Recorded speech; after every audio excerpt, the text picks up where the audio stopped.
Dr. Jennifer West here for Fur Baby Doc. We are covering what to feed your pet bird. Pet birds have been unfortunately really overlooked in veterinary medicine for far too long. And more people own pet birds now than ever. There was a study just done in 2019 that showed that there are approximately 20 million pet birds in the United States alone, and they account for about 5.7% of all US homes, which is 6.9 million households. So there are a lot of people out there that own pet birds, and unfortunately there aren't a lot of great resources for those owners. Especially if you are new to owning a bird, you may go to a pet store and walk down the aisle of food options and see a lot of seeds, a lot of nuts, a lot of pelleted diets, a lot of options. And also you look online and see that you can feed some human foods. So when you're new to birds and looking at these options, it is very normal, and often people believe that you are looking for the most natural, healthy diet. Just like in human medicine, where you see an apple versus a granola bar, and you kind of instinctively know, okay, an apple is probably a little bit better for me, unless I am nutrient deficient. So in birds, when we see seeds and nuts, those sound and look a little bit healthier than a pelleted diet. But the reality is, pet birds are very different than their wild counterparts. They have a very different lifestyle. Now, just like humans, most of us, especially in quarantine, spend a lot of time sitting down. We can just open our fridge, go to the grocery store, and consume food. And we may not need as many calories as our ancestors, or even people that are alive today that are athletes, are out running races. Birds in captivity frequently don't fly very much, if at all. They may have clipped wings. In the wild, they're flying, they're using a tremendous amount of energy to forage and look for their food. They aren't just given a huge bowl of nuts. And so birds in the wild need really high energy. They need nuts, they need seeds, but in reality, they're not finding a giant bowl of them at once. They're getting little bits throughout the day on an as-needed basis. In captivity, most birds are overweight. And this is partially because as humans, we do feel that food is love. We want to see our bird happy. It's exciting to have them eat with us. A lot of birds are social eaters, where if you're eating something, they really want to eat with you.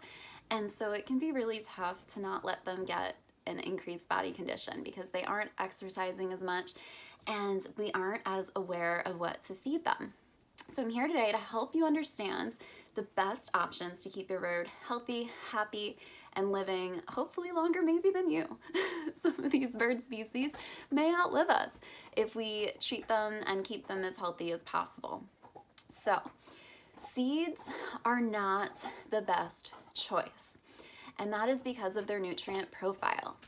They are deficient in vitamins. Vitamin A deficiency leads to a lot of scary things, including gout, certainly poor skin and feathers, can result in kidney disease and breathing issues.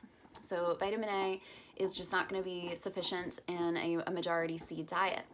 Other things will include our calcium and vitamin D.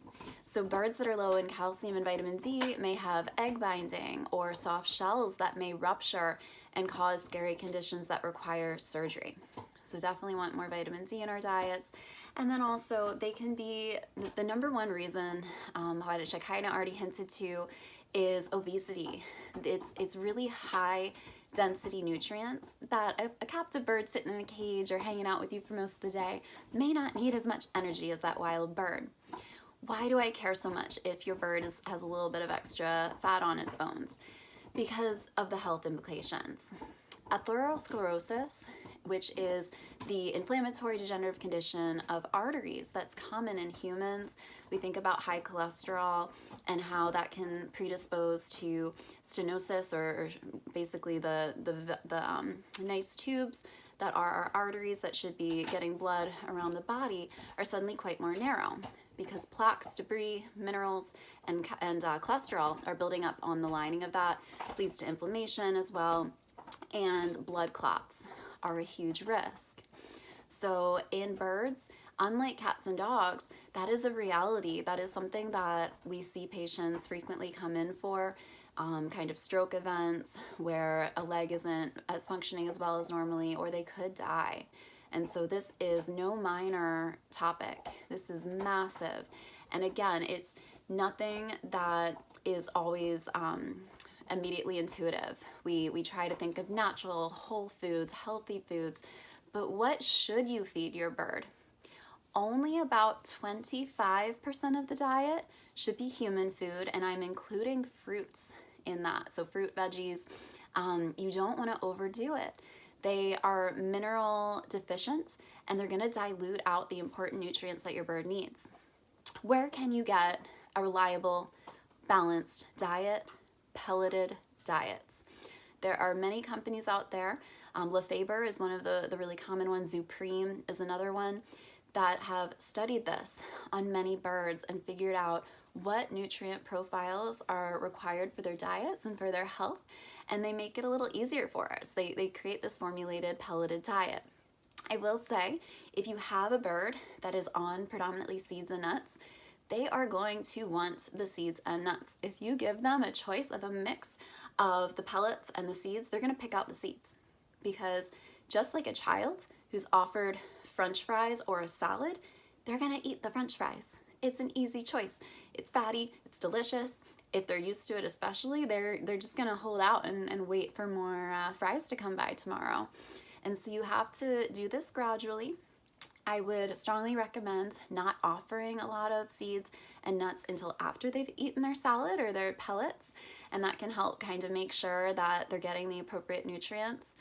And if you have a bird that you're having a lot of trouble with, talk to your veterinarian about how to make that transition a little bit easier. One trick that I have definitely discovered is birds like variety, and they like food time just like us to be a little exciting. So if you have a bird like that, choosing pellets that are multicolored can be helpful compared to the brown, normal colored pellet. They think they're kind of getting a variety. It is important to remember that if your bird is eating something red or something blue, their poop may also have that pigment. And so if you change diet and suddenly notice that the poop looks like there might be blood in it, think about, is there pigment that's red? So the diet of birds is unfortunately really misunderstood by a lot of people, especially new pet bird owners, but hopefully that helps provide some more information, and I'll list some resources in my link in the bio below. Reach out if you have any questions, and please keep us posted if you also have other topics about your birds you'd like to learn more about.